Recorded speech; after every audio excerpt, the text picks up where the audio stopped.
depan. Isyarat dari alam.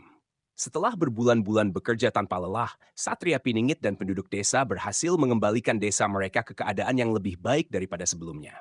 Ladang-ladang kembali subur, rumah-rumah berdiri dengan kokoh, dan suasana desa mulai kembali hidup. Meski begitu, Satria Piningit merasa bahwa tugasnya belum selesai. Perasaan bahwa ada sesuatu yang lebih besar menunggunya terus menghantui pikirannya. Seolah-olah takdirnya belum sepenuhnya terpenuhi.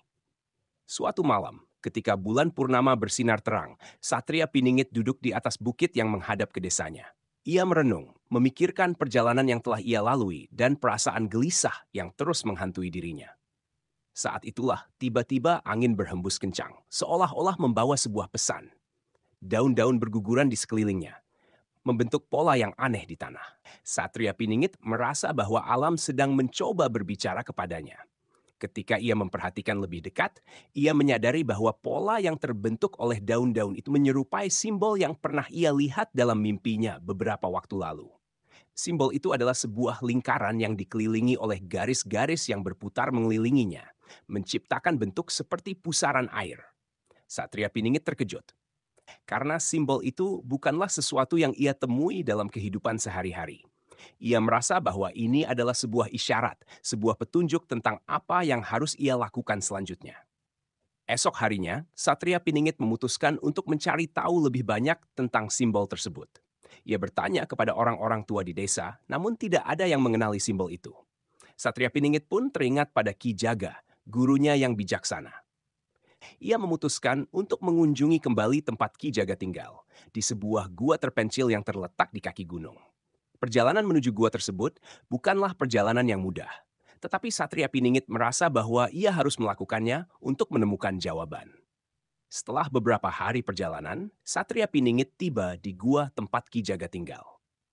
Meski sudah lama tidak bertemu, Ki Jaga menyambutnya dengan senyuman hangat, seolah-olah ia sudah menunggu kedatangan muridnya itu.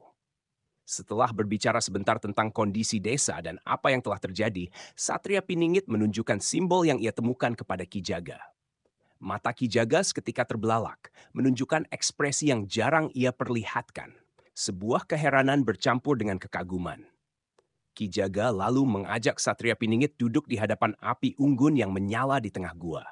Dengan suara yang tenang namun penuh arti, Ki Jaga mulai menceritakan tentang simbol tersebut. Simbol ini, kata Ki Jaga, adalah simbol dari sebuah tempat yang sangat sakral. Sebuah tempat di mana para leluhur kita dulu bersemedi untuk mendapatkan pencerahan dan kekuatan batin. Tempat itu disebut sebagai pusaran cahaya, sebuah lokasi tersembunyi yang hanya dapat ditemukan oleh mereka yang dipilih oleh alam. Satria Piningit mendengarkan dengan penuh perhatian. Ia belum pernah mendengar tentang pusaran cahaya sebelumnya, dan rasa penasarannya semakin besar. Ki Jaga melanjutkan, pusaran cahaya adalah tempat di mana langit dan bumi bertemu, di mana energi alam berkumpul dengan sangat kuat. Hanya mereka yang telah siap secara spiritual yang dapat masuk ke dalamnya, dan mereka yang berhasil melewati ujian di sana akan mendapatkan kekuatan besar dan pengetahuan yang luar biasa. Mungkin takdirmu membawamu ke sana. Mendengar penjelasan itu, Satria Piningit merasa bahwa panggilannya mulai terkuak. Ia memahami bahwa pusaran cahaya mungkin adalah kunci untuk mengungkap takdir besar yang selama ini ia rasakan. Namun, ia juga menyadari bahwa perjalanan ke tempat itu akan penuh dengan tantangan dan bahaya. Tidak semua orang yang mencoba mencapai pusaran cahaya berhasil. Banyak yang tersesat dan tidak pernah kembali. Malam itu, Satria Piningit bermeditasi di dalam gua, merenungkan apa yang telah ia dengar dan mempersiapkan dirinya secara mental untuk perjalanan yang akan datang. Ia tahu bahwa ini bukanlah keputusan yang bisa diambil dengan ringan, tetapi ia juga merasa bahwa ini adalah jalan yang harus ia tempuh. Dalam keheningan malam, ia mendengar suara hati kecilnya yang berkata, "Ini adalah jalanmu, Satria. Ini adalah takdirmu yang harus kau penuhi." Keesokan paginya, setelah mengucapkan selamat tinggal kepada Ki Jaga, Satria Piningit memulai perjalanannya menuju pusaran cahaya.